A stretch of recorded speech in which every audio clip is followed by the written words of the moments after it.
আজকে নিয়ে এসেছি চিকেনের একটি দুর্দান্ত স্ন্যাক্স রেসিপি, চিকেন স্যাটে। সম্পূর্ণ রেস্টুরেন্টের মতো বন্ধুরা। এই রেসিপিটা খেতে এতটাই ভালো হয়, রেস্টুরেন্টে গিয়ে খাওয়ার প্রয়োজন হবে না, বাড়িতেই বানিয়ে খেতে পারবো। চলুন দেখে নিই রেসিপিটা। আমি আজকে দুটো চিকেনের রেসিপি করব, একটা দেখাবো আর একটা অলরেডি আমার চ্যানেলে দেওয়া আছে। তো সেই জন্য আমি চিকেন দুটোর জন্যই আর কি বোনলেস করিয়ে একটু ভিনিগারে চুবিয়ে রেখেছিলাম। এবার সব চিকেনগুলো মিক্সিং বাউলের মধ্যে নিয়ে নিচ্ছি। প্রত্যেকটা চিকেন আমার মিক্সিং বোলের মধ্যে নেওয়া হয়ে গেছে। আর ভেজিটেবলসের মধ্যে টমেটো, পেঁয়াজ আর ক্যাপসিকাম ব্যবহার করবো বন্ধুরা। একটা মজার ব্যাপার হচ্ছে টমেটোগুলো আমার গাছের। আর এখানে কিছু আমি আদা, রসুন, টমেটো পেস্ট করবো। আমি 10-12টা রসুন, একটু 1 ইঞ্চি বেশি আদা আর 5টা মতো লঙ্কা নিয়েছি।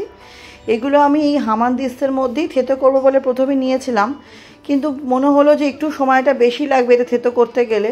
সেই জন্য আমি কি করেছি, জল ছাড়াই মিক্সিতে স্মুথ পেস্ট বানিয়ে নিয়েছি। আর দেখুন সুন্দর মিক্সিতে একটা স্মেট বানিয়ে নিয়েছি, একদমই সুন্দরভাবে হয়েছে। এবার হচ্ছে পালা চিকেনটা ম্যারিনেশন করার।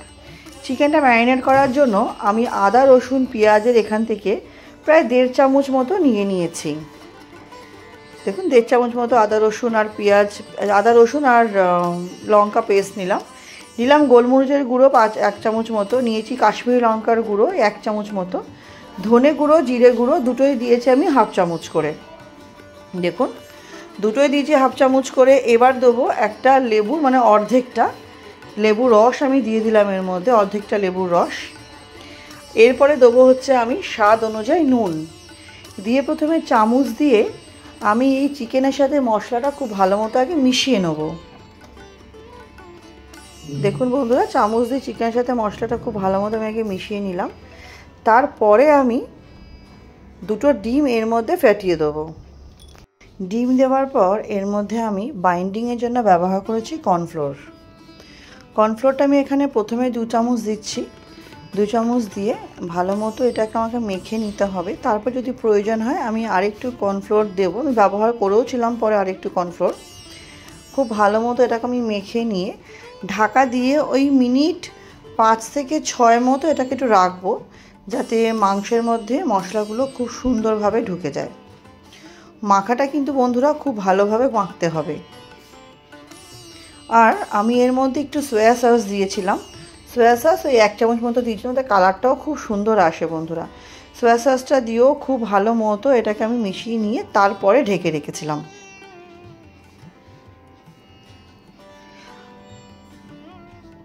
এবারে আমি এদিকে সমস্ত ভেজিটেবলগুলো কেটে নেব। টমেটোটা যেহেতু আমার ছোটো ছোটো টমেটো, আমি এটাকে 4 ফালি করেছি। টমেটোর কিন্তু আমি বীজটা ফেলে দিয়েছি। আর পেঁয়াজ, ক্যাপসিকাম।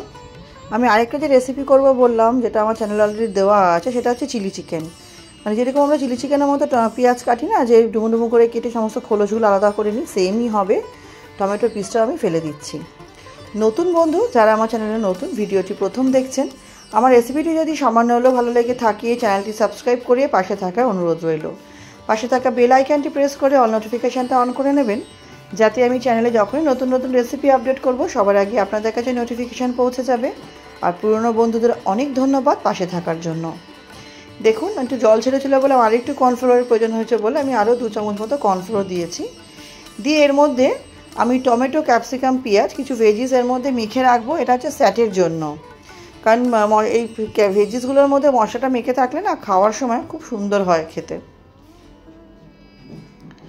একটাই অনুরোধ করবো বন্ধুরা, ভিডিওটা স্কিপ করবেন না, পুরোটাই ওয়াচ করবেন, কারণ স্কিপ করলে আমি কীভাবে রেসিপিটা তৈরি করলাম সেই প্রসেসটাই আপনারা মিস করবেন।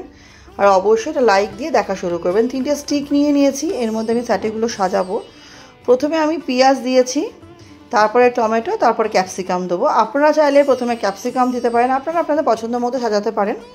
3টে ভেজিস আমার একটা একটা করে দেওয়া হয়ে গেলে এবার চিকেনের পিসটা দেবো। দিয়ে ওপরে আবার সেম প্রসেসে আমি পেঁয়াজ, টমেটো, ক্যাপসিকাম দেবো, দিয়ে তারপরে আবার চিকেনটা দেবো। বন্ধুরা রেসিপিটা আশা করছি আপনাদের ভালো লাগবে। বাড়িতে অতিথি আসলে আমরা অনায়াসে আপনারা বাড়িতে চিকেন থাকলে রেসিপিটা খুব তাড়াতাড়ি আপনারা বানিয়ে দিতে পারবেন বন্ধুরা। আমি গ্যারেন্টি দিচ্ছি ওনারা খুবই প্রশংসা করবেন এবং খুবই ভালোবেসে খাবেন এটা। রেসিপিটা ভালো লাগলে অবশ্যই কমেন্ট করে জানাবেন কেমন লাগলো। আপনাদের কমেন্টে আপনারা জানেন আমি অনেক উৎসাহতা পাই রান্না করার জন্য। ভালো লাগলে অবশ্যই লাইক করে দেখবেন এবং ফ্রেন্ডস ফ্যামিলির মধ্যে শেয়ার করে দেবেন। আমার স্যাটেটা তৈরি হয়ে গেছে, রেডি করা 3টে স্টিক। এবার আমি গ্যাসে কড়াই চাপিয়ে দিয়েছি, দিয়ে এর মধ্যে প্রয়োজন অনুযায়ী তেল নিয়ে নিয়েছি। এবার স্যাটেগুলো আমি ভাজতে দেবো। আমি প্রথমে 2টো স্টিক দিয়েছিলাম, ভাবলাম 3টে স্টিক দিলে যদি প্রপার আমি ওলটপালট করতে না পারি, কিন্তু এই স্টিকের মাথার আর মাথার 2টো পাশে আমি যে ফাঁকা রেখেছি ওটাই স্টিকটা যাতে আমি ধরে একটু ঘোরাতে পারি, এপাশ ওপাশ করতে পারি। দেখুন অনেকটাই সুবিধা হচ্ছে স্টিকটা ধরে এপাশ ওপাশ ঘুরিয়ে আর কি একটু ভালো মতো একটু লালচে লালচে করে আমি ভেজে নেবো। একটা পিঠ আমার লালচে হয়ে গেছে বলে আমি একটু ঘুরিয়ে দিলাম।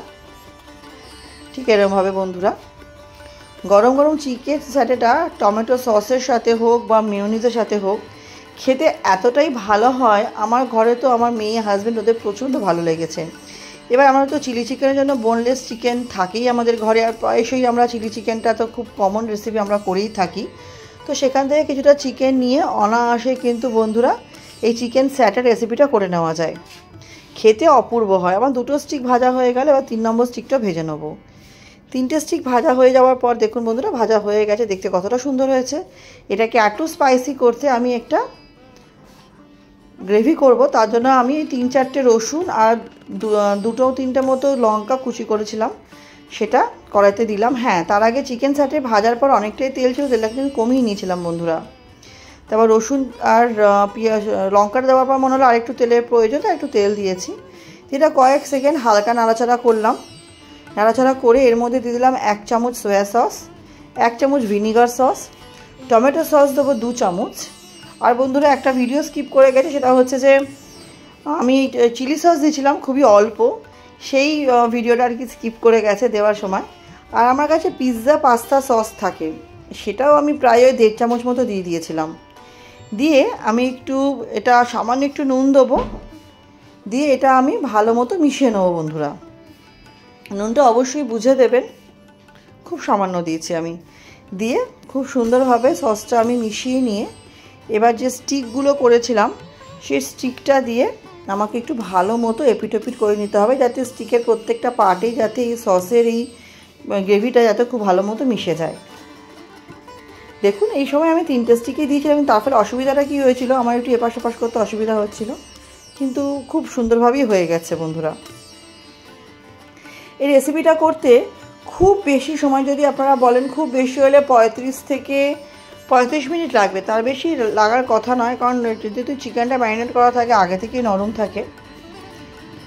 দেখুন আমার এপিট ওপিট করে সুন্দর করে আমি গ্রেভির মধ্যে এই স্টিকগুলো খুব সুন্দর করে আমি মানে মিশিয়ে নিচ্ছি। তারপরে সাইডে যে গ্রেভিটুকু পড়ে আছে খুন্তির সাহায্যে একটু ওপর নিচ করে নিচ্ছি বন্ধুরা।